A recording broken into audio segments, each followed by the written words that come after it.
Hello. I'm here to talk to you about Wendigo Trail. This is a horror game, but it's not just any horror game. It's a horror game where you can decide your own journey.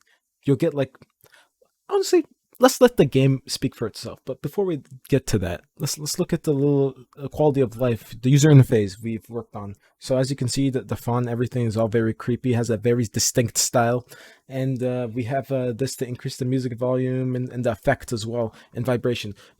We You can play this game on controller or keyboard, right?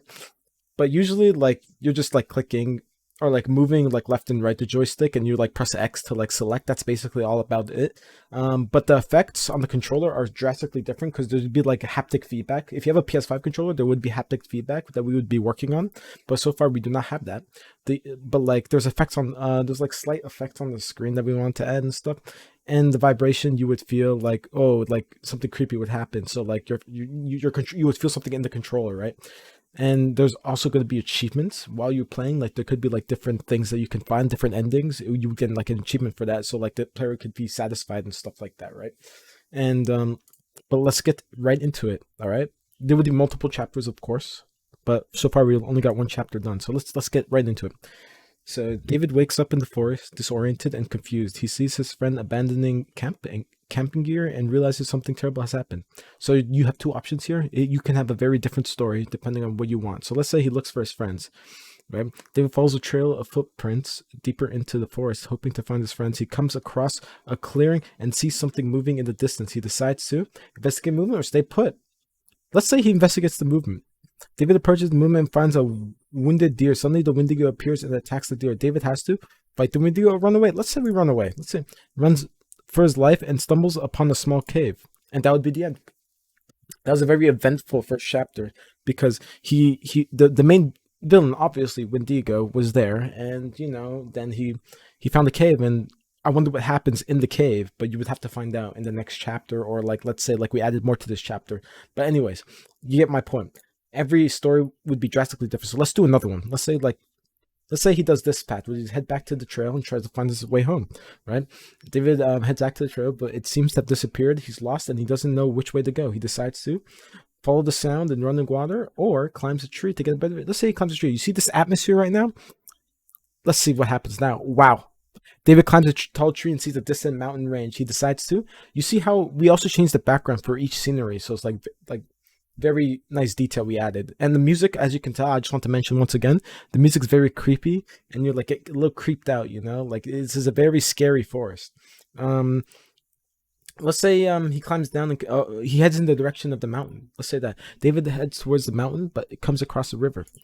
And that's the end. That's another example, right? But let's say something bad. Let's have something bad happen. So let's he investigates the movement, and you see how this part we decide to run away. Let's decide to fight him now.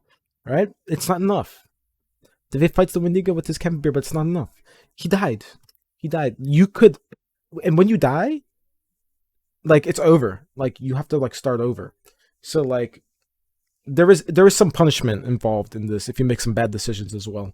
But anyways, our core game is basically that. Like basically, like the core loop is that you would get a prompt and you make a decision. You're like, okay, do I do this or this? Do you do like these or this? You get like two decisions. The game, and then like the story is very different from anyone else's. Like everyone's very like distinct. I think that's the word. Yeah, like a very different journey you'll have from playing this game from someone else per se. Let's say I played this game and someone else could play this game. It'd have a very different like different ending, different stuff would happen, right?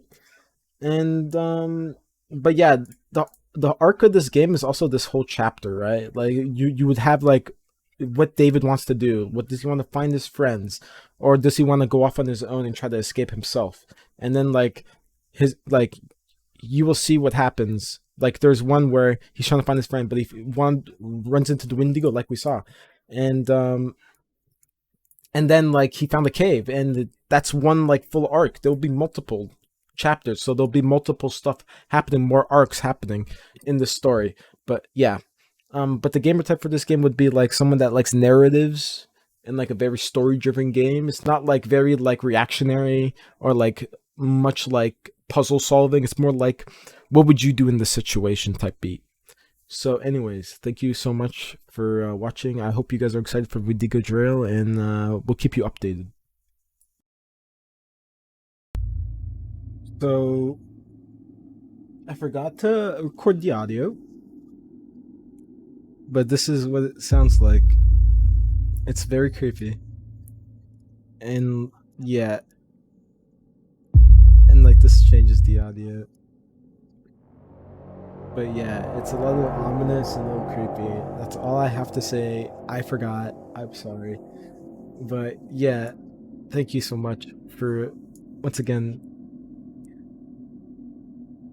listening to this, and goodbye.